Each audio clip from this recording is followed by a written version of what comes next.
Hi all, I'm Jeanette Kane from Jewelry Arts Inc. And in this video, I'm going to show you how to bezel set a beautiful old mine cut diamond. So basically, look at it. Look how beautiful it is.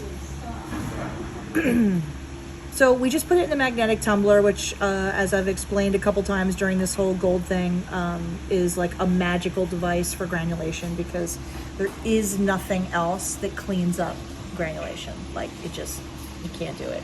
Anything else you use to polish in there, it gets in there, flattens your granules, you know, it's no good. So I started using that, I don't know how many years ago, and I was like, oh, it's a game changer. So normally though, what I do, we did the tumbling, everything looks like beautiful and lovely, but I do usually then take a 00 tip and we're just going to anneal the top of the bezel. This is 22 karat gold, which is quite soft anyway, but I always feel like I like it to be as soft as possible.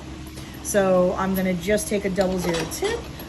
Susan is, okay. We are gonna have to be very careful though. We've got jump rings, we've got solder seams, we've got posts, we got all kinds of shenanigans here. So we have to be very careful when we use the 00 tip to anneal that we don't end up with anything moving or melting, which would be bad. Sure, no problem. Here. Oh, we got one right here.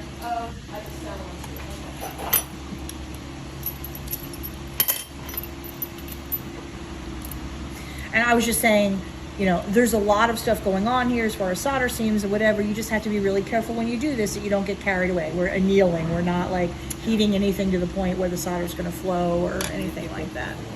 So I just want to get this in a position so that I can kind of like hang that little guy off the side or something. There we go. So just so that I can go right there. Okay. I almost always do this. I almost always tumble my piece at least a little bit before I set, and then anneal my bezels because like everything's all like clean and pretty.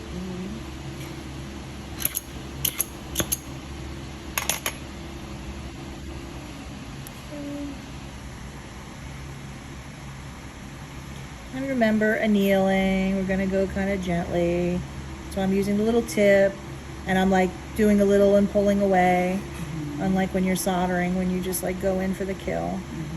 You know what I mean? And then you see how you just see a tiny bit of that, the flame bounce back a little orange. That should be good. Yeah. Okay. So we're gonna let this cool and I want you to pickle it because we got, you know, just a little oxidation right in there. And then come back and we're gonna set it up. We're gonna need jett-sett because we should stuff the bail with jett-sett to protect it. And we basically just need to like mummify and jett-sett and everything. And then we'll start sticking our stuff in there. Look at that. Got our setting tools already. Insert plug here. I love it. Beautiful.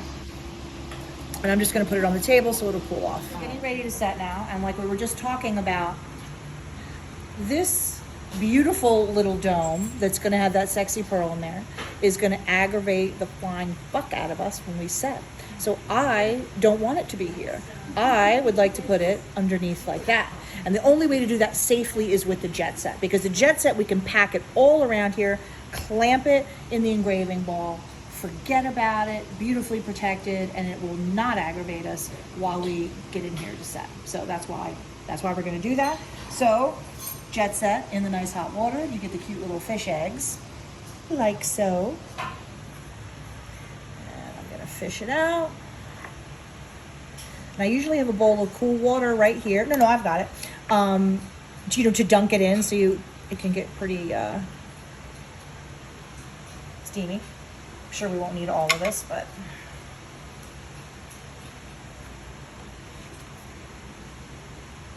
Because I'm going to start by making the general shape that we want. Do you see what I mean? And then I'll probably have to put it back in the water to soften it a little bit more, because the problem with it is that, of course, it wants to climb up and do all kinds of naughty things. But jett-sett is super handy for stuff like this.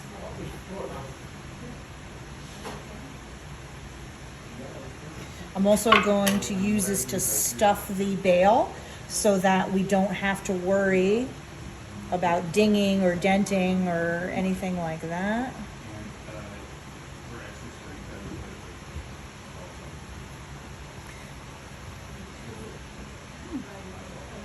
So at the moment it looks kind of ugly, but then like I'll put it in here, I'll press it. And like I said, I may heat it up again, but I've just got to get this so that the jet-set doesn't climb up over my bezel.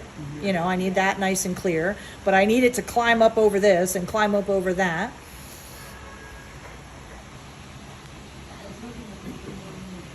So jet-set is pretty fast. It's just that sometimes it takes you a couple passes with the hot water to get everything exactly where you want it. And what you don't want to do is let it cool completely and then put it in the vise. Oh. While it's still a little soft, we want to put it in the vise so that it can actually clamp it. Because if this hardens into this really irregular shape, it might not be able to get a nice tight hold. So I'm going to kind of like get everything vaguely where I want it. Kind of a thing. I'm going to add a little more right there. And then I'll probably put it in the hot water just to soften it a little, put it in here, press it. Interesting.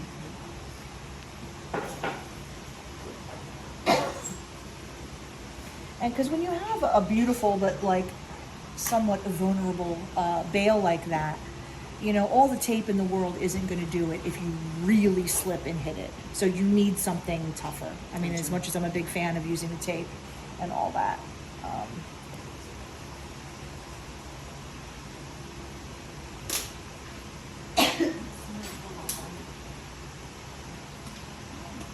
It's just all that nice, fresh New York air. Good. No.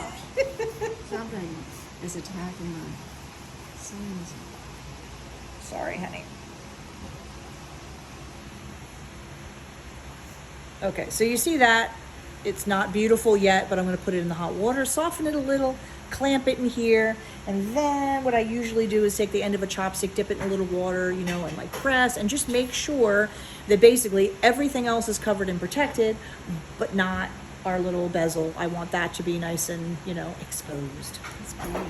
So it takes, you know, a little bit longer to do this, but honestly, it's a necessity when you set stuff like this. Otherwise, I mean, you'll go crazy and probably ding up some things. Neither of which. It's like mummified. Exactly right. Because really, in an ideal setting situation, all you see is the one bezel you're working on. Really, you know, just, that's it.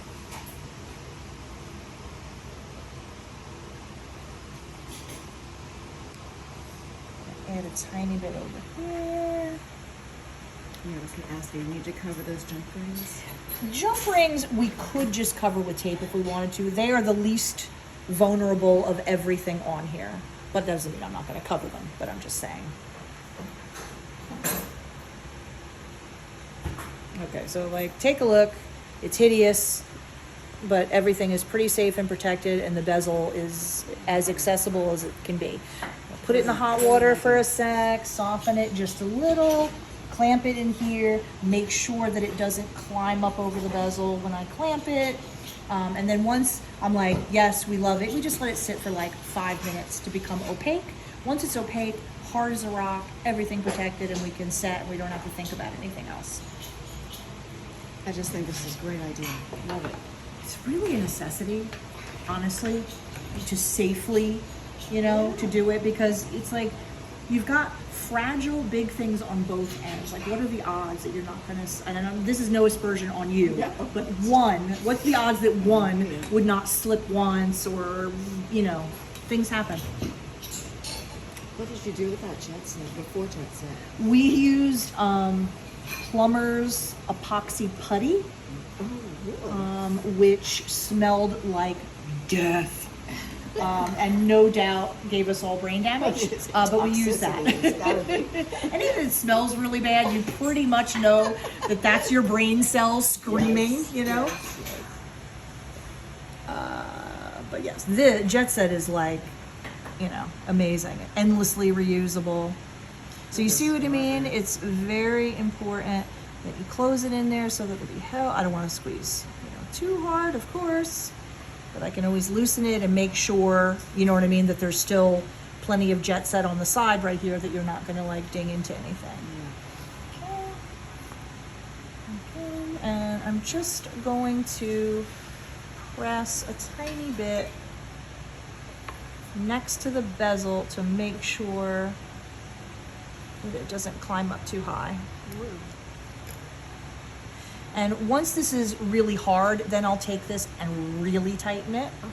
If I squeeze too hard, the soft stuff is just going to start going where I don't want it to go. But unless I am mistaken, that looks pretty good. So I'm going to loosen this, put it up here, and then we're just going to leave it alone 5 minutes. Once that's all opaque, then we'll put our shiny silver at the bottom. We'll put our inner bezel in, we'll put the stone in.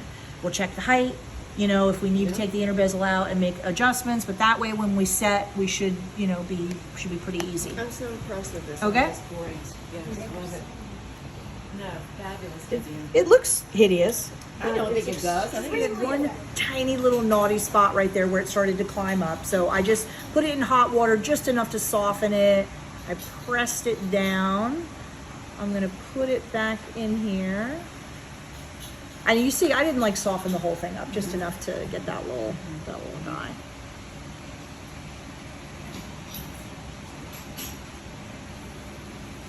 And that's what you really have to watch out for, because even though I was saying before, like we have to really watch out for that, I still missed one little tiny spot.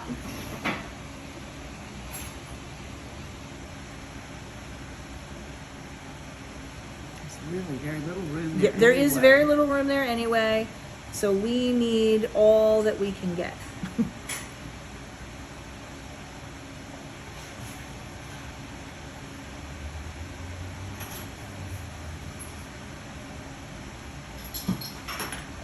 Where do you think you are going? Okay, so again, give it just like a minute or two to become completely opaque. Squeeze it really tight, and then we'll start doing our thing. Okay? Because yes, no matter, even though I'm lecturing on being really careful, I missed that little bastard. So there you go. That was easy to do. Because basically the first one disappeared into the bowels of the engraving ball, so that was fun. So we cut a new one. We were just discussing how, expect fuckery and you'll never be disappointed. So our inner bezel is vaguely the right shape and whatever. So let me have it down. I'm going to press it in. And I was saying before, I know we talked about this, I actually don't want the most perfect fit anyone has ever seen for my inner bezel, because I want it to be easy enough to slide it in and out. Because no matter how accurate your inner bezel is, you almost always have to like put it in, put the stone in, and then say, oh, a hair more, a hair less. The 2/3 height of the outside bezel gets you in the right ballpark, but it's rarely like 1,000% perfect at that point. So let me have your stone, please. I'm going to drop that into the bowels. No, that's too big. I mean, literally, I feel like it went down on its side down in there and just disappeared into an alternate dimension. Here, you want wax? Here's wax. Yes, please, a little wax. And I use my very high-tech method for getting the wax off a stone, which is my t-shirt. Cotton, works best. Because it doesn't matter if there's a little wax on the top, but I want to make sure there's no wax on the bottom, which will then just live in there. And on top of it, the wax is red. And if you don't pay close attention, you get wax inside. You can just see that wedge wax. That wedge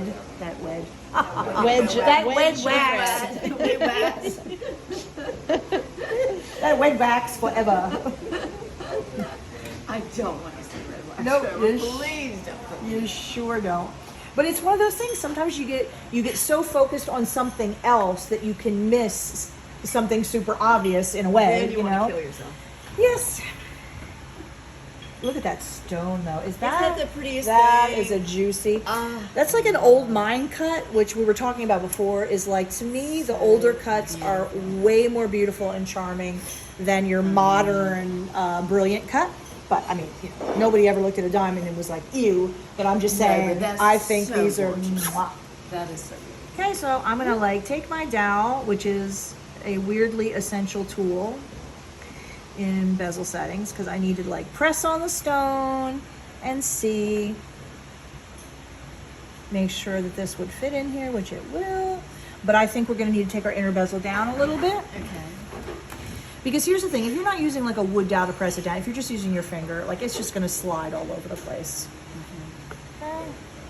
So you see how if I go from the side and press, and I'll let Alexis do a beautiful little close-up, you can still see the girdle. Okay, so you want to get below the, you want the Yes. girdle below The outside bezel should be just above the girdle. A very minimal amount, and I'll show you what that looks like. But this is what I mean by like every stone's a little different. So you go with the 2/3 and then we adjust. So just take the inner bezel out, sand it down a little bit, we'll put it back in there and check. Now, I don't know about you, but when I'm setting, I would rather sand it a tiny bit and check it, and sand it a tiny bit and check it and get it just right, than sand too much and then say, okay, now I need to raise it. And in which case then we can always put another sheet underneath, but okay? Okay, here's, does this look relatively straight to you? Because I was having a real angle problem with that bezel. Angle meaning that the inner bezel didn't inner look bezel level? did not look level.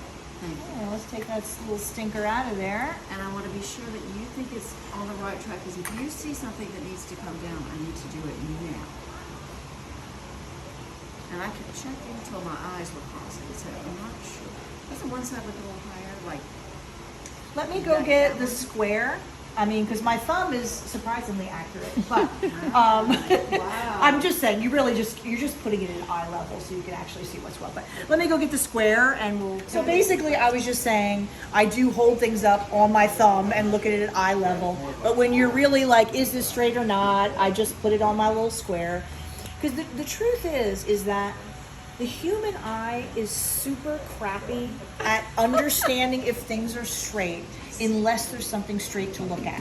yes. So if you don't get out a little square or a little ruler, I have found, just like in general, me, you, we all have a really hard time. You put it next to something straight and your eye goes like, oh yeah, you know, easy. So usually what I do is, and it's not that my work is so like military precise with the angles, but when you need something to be straight like that, look at something straight and it'll tell you right away. So I usually use a cute little square. Okay? So juicy. Just love this stone. I love that stone.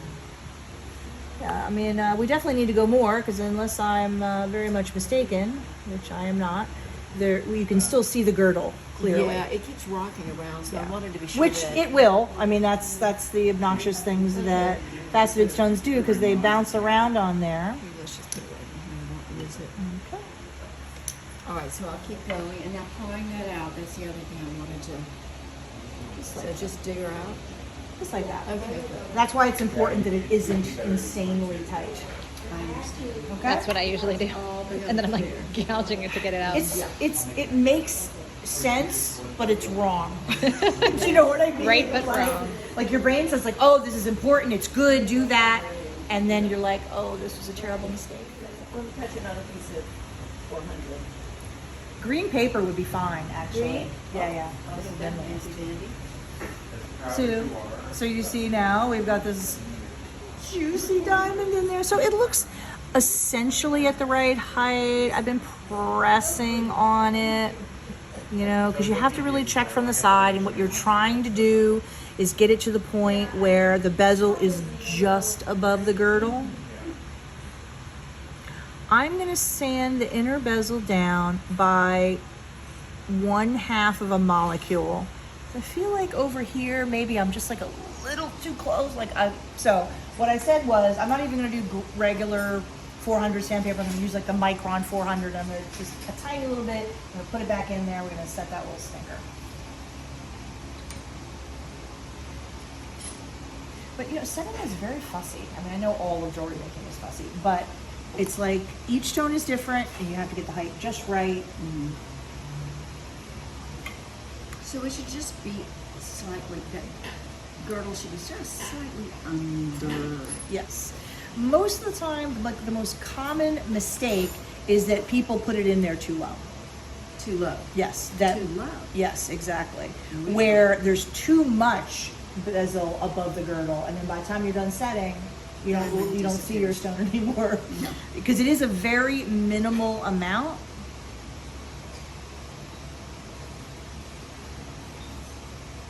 Go.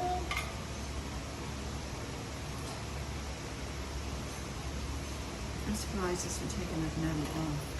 It's not going to take very much off, and that's why I'm doing it. And we're down into the point where we're like splitting microns of, you know, like I just want like a tiny little bit.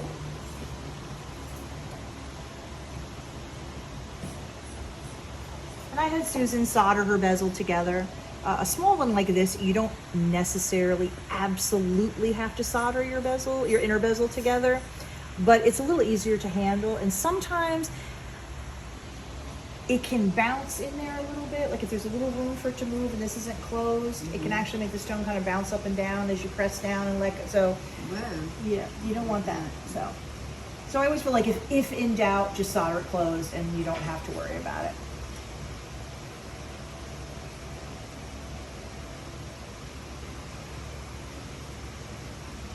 Okay, and then I'm gonna high-tech method, blow on it and use a little paper towel just to get off the little sanding tray that's there. Yes. So I want that diamond to shine. Exactly.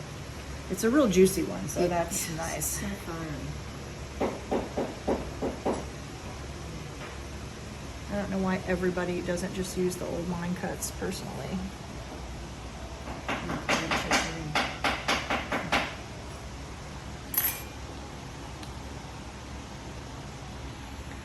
Squish. Gonna use my shirt method, low tech but effective, because a lot of people do all kinds of stuff to clean the stones. I literally usually just rub them on my t-shirt. A special jewelry cleaner. Cotton. Spit. Cotton. Cotton.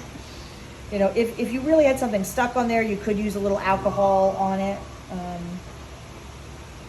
Honestly, I usually just cotton, you give it a rub. If there's any wax, it comes off, and that's it. That's all I usually do. So pretty. I know, right? I mean, just look. Oh, it's just fiery. Look at it. It's just loving you, smiling back at you. Exactly. Hubba hubba. Love it. Okay. So I'm gonna put this in here, and we're gonna look. And I think that looks good. Okay, let me take a fucking fantastic. No. What I'm looking at this. Aw, you upset, Mike? Do you need a hug? Okay. Shiny and new. So, just for a few of the basics, the bezel roller is the most common one you use, but this is the tool you use when you have plenty of room. You know what I mean? Like you don't have a lot of stones packed together, you got plenty of room to get in there. So if we take this, like we can get to some of it with this, but we'll definitely never get in there. In there is where, that's what the straight setters are designed for those naughty little spots. Okay. And there's 3 sizes, basically down from like 3.5 to 1.5 millimeters. So there's essentially no setting too small. Right. Because we may need, and yeah, we're gonna use the smallest one. You see what I mean? We're gonna be right in there like that. So what I'm gonna do is I'm gonna have the bezel roller, I'm gonna have this, I'll have the bigger one out, and we'll just switch back and forth according to whatever fits better. Okay.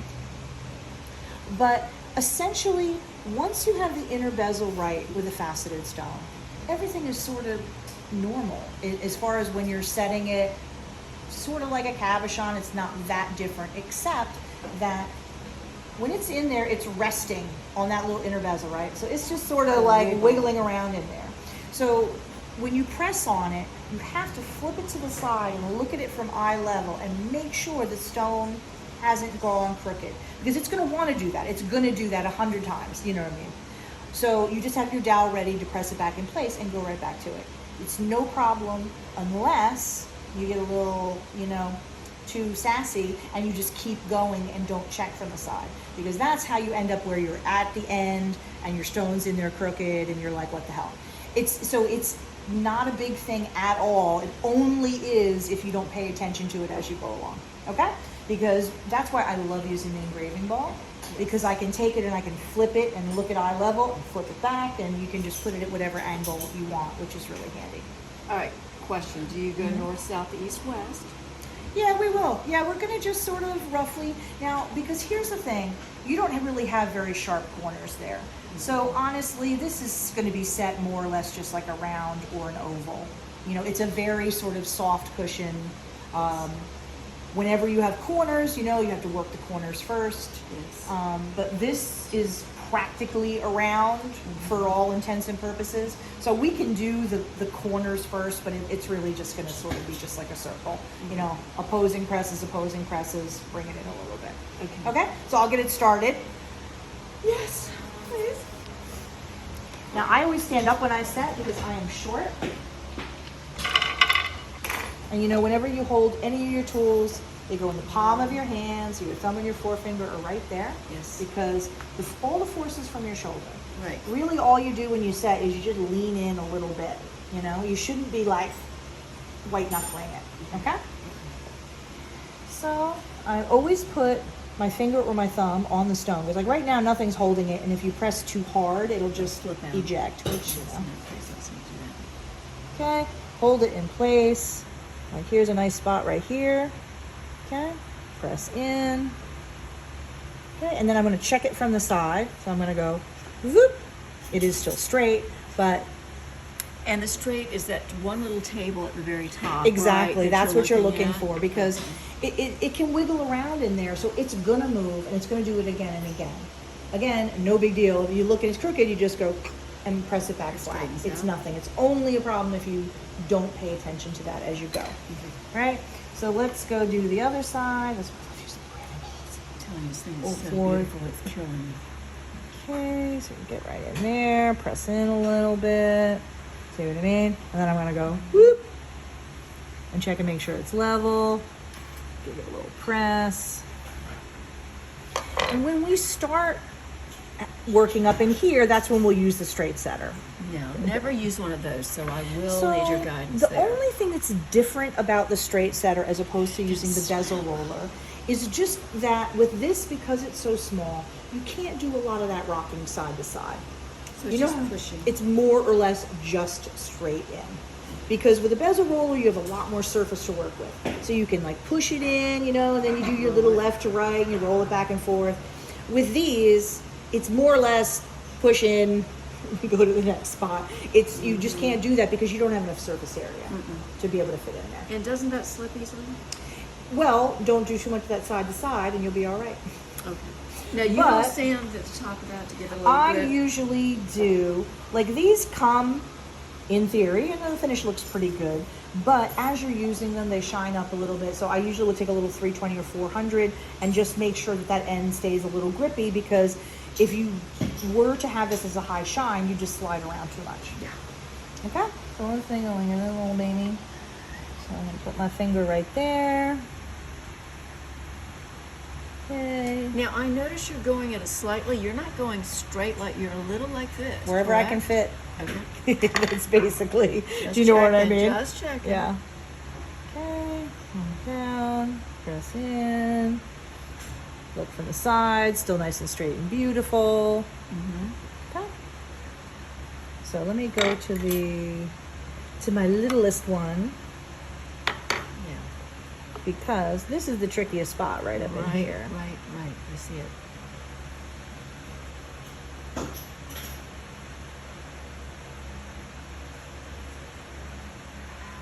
Because that's what you need, is these like tiny little things.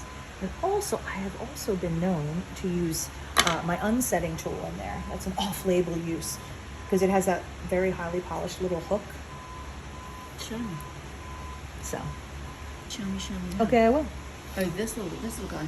Yep. No, that's the foot, which is the Oh. prong pusher, but Valerie calls it the foot. So this is the unsetter, so it has a little very polished little thing there. But I'm saying you're is, doing what? sometimes when you have a tiny little space like this, you can use this to get it right in there and to push it in. Oh my heavens. Do you see what I'm saying? It's very tricky. That's some off label, that's some pro mode, you know what I mean? Because sometimes you have bezels and they're really close together, and like having that little polished wedge, you can literally use that to get down in there and press from the sides. That's amazing. That's why I did the whole set, so that instead of having one tool, you have every tool you need. Amazing. Okay, press. And I mean, I'm doing this very slowly also because we're really being deliberate and looking at it. When you have a little more practice of this, you know, like we'd be done already. You just like, woo, you know what I mean? Well, that will be nice when I get to that point, but right now it's You hairy. will. It's a hairy thing. And check from the side. You see what I mean? So just keep going. It looks pretty. Yeah. Are you kidding me? I mean, look at that. That is Yeah. a gorgeous, gorgeous, gorgeous thing. Yes, it is.